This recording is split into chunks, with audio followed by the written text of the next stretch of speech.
Chocolate ice cream बनवण्यासाठी हे घेतले 1 cup full cream milk, 1 tablespoon cocoa powder, 100 gram dark compound.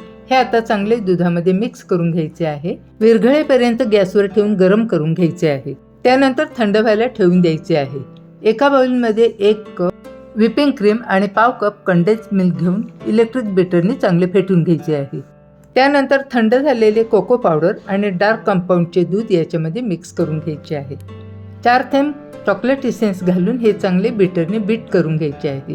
1 tablespoon cocoa chips घालून पुन्हा मिक्स करून घ्यायचे आहे. चॉकलेट आईस्क्रीमचे बॅटर आता इथे तयार झाले आहे.